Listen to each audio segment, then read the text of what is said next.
इसी पर बातचीत करने के लिए ऋषभ मणि हमारे साथ लखनऊ से जुड़ गए हैं। ऋषभ, एक बड़ा अपराधी जो अब पुलिस मुठभेड़ में मारा गया है, किस तरह से इस मुठभेड़ को अंजाम दिया गया?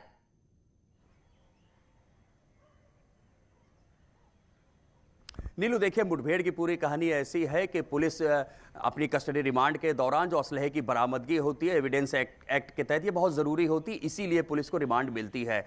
असलहे की बरामदगी के लिए उसको रात को ला रही थी, वो कस्टडी से भागने की कोशिश करता है, सब इंस्पेक्टर पर वार करता है, उनकी सर्विस पिस्टल छीन कर भागता है, पुलिस के ऊपर फायरिंग करता है, पुलिस जवाबी फायरिंग करती है और मारा जाता है गिरधारी उर्फ डॉक्टर।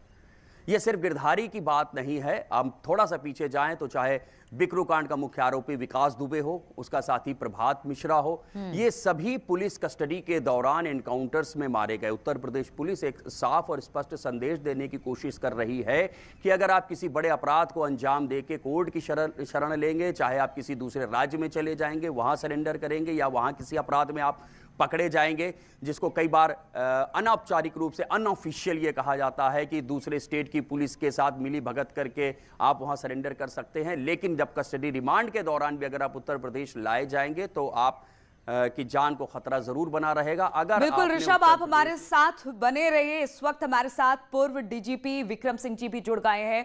विक्रम सिंह जी, ये पूरी घटना अगर हम देखें, किस तरह से एक अपराधी अपराध करता है, पुलिस उसे अपने शिकंजे में ले लेती है, लेकिन भागने के प्रयास में मुठभेड़ होता है और फिर एक बड़ा और शातिर अपराधी मारा जाता है। किस तरह से देखते हैं आप इस पूरे घटनाक्रम को? देखता हूं कि जब अजीत सिंह की हत्या हुई थी दिन दहाड़े पुलिस चौकी के नजदीक, और तब ये आलोचना पुलिस की हुई थी कि ये कितने शातिर हत्यारे हैं, इन्होंने पुलिस को भी चकमा दिया, पुलिस इनका कुछ नहीं कर पाई। और कितने शातिर अपराधी, इसी से अंदाज लगाया जा सकता था है कि अजीत सिंह की हत्या किन परिस्थितियों में हुई।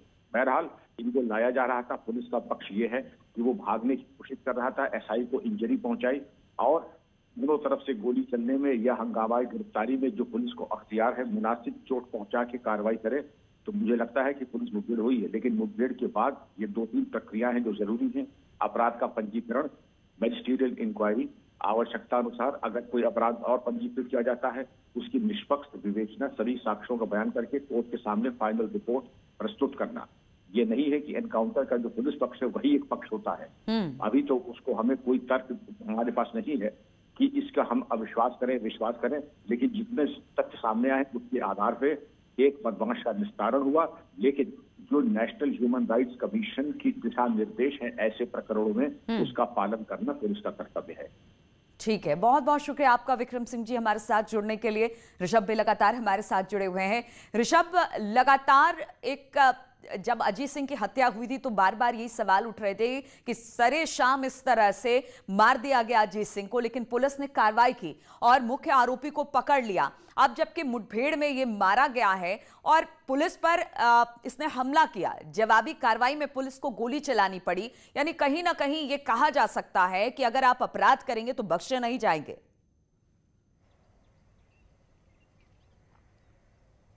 जी नीलू, बिल्कुल ये कहना बिल्कुल सही होगा। जिस तरह से 6 जनवरी को सरेशाम विभूति खंड जो यहाँ का पौष इलाका है, वहां पर पूर्व ब्लॉक प्रमुख अजीत सिंह की हत्या की जाती, ताबड़तोड़ गोलियां बरसाई जाती, करीब 35-40 राउंड गोलियां चली थी, पूरी राजधानी थर्रा उठी थी, कमिश्नरेट यहाँ पे है। लोगों को भरोसा दिलाना है कि आप सुरक्षित हैं, इसलिए पुलिस के लिए बहुत जरूरी हो गया था इस हत्याकांड का खुलासा किया जाए। लगातार दबिशें दी गई, जिससे परेशान होकर गिरधारी नई दिल्ली की तरफ भागता है और 11 जनवरी को नई दिल्ली पुलिस उसे गिरफ्तार करती है अवैध असलहे के साथ। फिर उसके बाद जो न्यायिक प्रक्रिया होती है, इसको पुलिस कस्टडी रिमांड पर लाया जाता है, इससे पूछताछ की जाती है, हत्या में इस्तेमाल असलहे की बरामदगी की कोशिश की जाती है। उस दौरान ये पुलिस पर हमला कर भागने की कोशिश करता है और पुलिस कार्रवाई में मारा जाता है।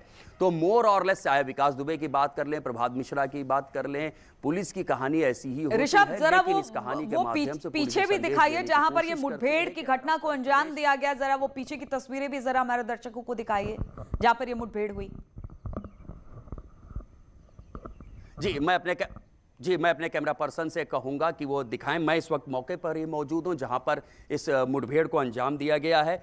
आप देख सकते हैं ये ऐसा इलाका है, रेलवे लाइन से बिल्कुल सटा हुआ है, बगल में झाड़ियां बनी हुई हैं, यहीं पर उसने छिपने की कोशिश की थी। मेरे बाएं तरफ का जो इलाका आपको दिख रहा है, यहां से ही पुलिस जीप लेकर आई थी गिरधारी को और बताया जाता है कि जब अजीत सिंह की हत्या के बाद उसने असलहे को यहीं कई झाड़ियों में फेंका था, उसी असलहे की बरामदगी के लिए लखनऊ पुलिस उसको यहां लेकर आई थी। जब वो जीप से उतर रहे थे, उसी दौरान सब इंस्पेक्टर अख्तर उस्मानी की नाक पर उसने अपने सर से वार किया। जब वो गिर जाते हैं यहीं पर, तो अख्तर उस्मानी की सर्विस पिस्टल लेकर वो इधर झाड़ियों की तरफ भागता है, जिसके बाद एसएसआई अनिल सिंह अपनी टीम के साथ उसकी घेराबंदी करते हैं, उसको सरेंडर करने को कहते हैं।